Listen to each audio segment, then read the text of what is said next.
Bharatiya Janata party की 2 दिवसीय कार्यशाला का आयोजन सोलन जिला के बद्दी में आज और कल अर्थात 5 और 6 नवंबर को संपन्न होने जा रहा है, जिसमें प्रदेश के प्रभारी श्रीकांत शर्मा जी, सह प्रभारी संजय टंडन जी, नेता प्रतिपक्ष श्री जयराम ठाकुर जी, संगठन महामंत्री श्री सिद्धार्थन जी और मैं स्वयं इस प्रकार प्रदेश के हमारे श्रेष्ठ कार्यकर्ताओं का अलग अलग सेशन के माध्यम से वर्ग होगा।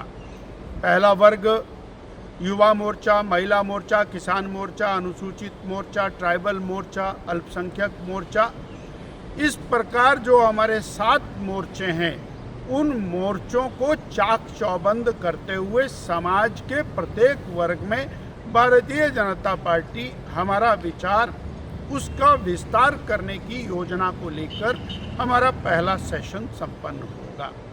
दूसरे सेशन में प्रदेश के समस्त पदाधिकारी, अध्यक्ष, उपाध्यक्ष से लेकर के मीडिया, सह मीडिया, सोशल मीडिया, आईटी, ये सभी लोगों का एक बड़ा प्रशिक्षण वर्ग होगा।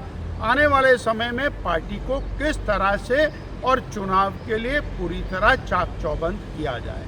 और अगले कल 6 तारीख को हमारे अलग अलग जो प्रकोष्ठ हैं, जो विभिन्न प्रकार के वर्गों में समाज में काम करने के लिए बनाए गए हैं, उन सभी प्रकोष्ठों का एक विशिष्ट वर्ग होगा। हम समाज में कैसे एंटर करें, कर्मचारियों में, पूर्व कर्मचारियों में, वरिष्ठ नागरिकों में, पूर्व अध्यापकों में, इसी प्रकार हम व्यापारियों में, समाज के अलग अलग वर्गों में किस प्रकार से भारतीय जनता पार्टी के कार्य का विस्तार हो, उसकी संपूर्ण योजना।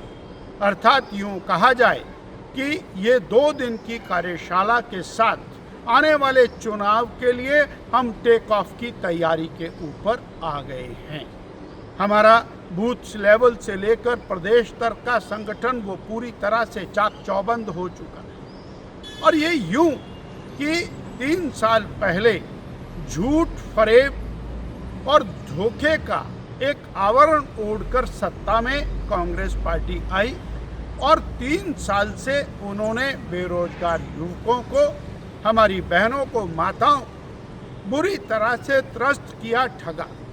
वो बेरोजगार युवा जिसको 1 लाख सरकारी नौकरी देने का वायदा, गारंटी इन्होंने पहली कैबिनेट में की थी, 5 लाख रोजगार देने की बात की थी, आज एक भी व्यक्ति को रोजगार नहीं मिला। 1.5 लाख पदों को समाप्त इन्होंने सरकारी क्षेत्रों में किया है और उसका कीर्तिमान स्थापित किया।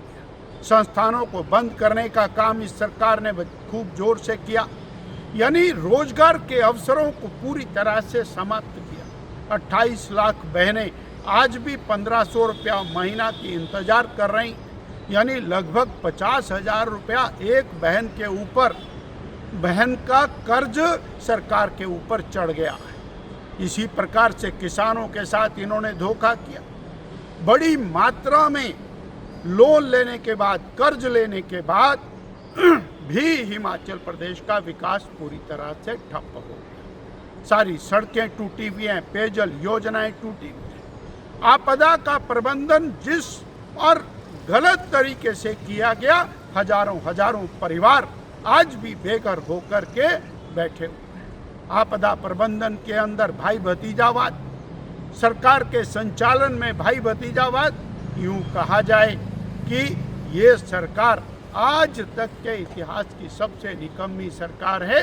उसको पूरी तरह उखाड़ फेंकने के लिए भारतीय जनता पार्टी इन 2 दिन की कार्यशाला में अपने आप को चाक चौबंद करने की तैयारी कर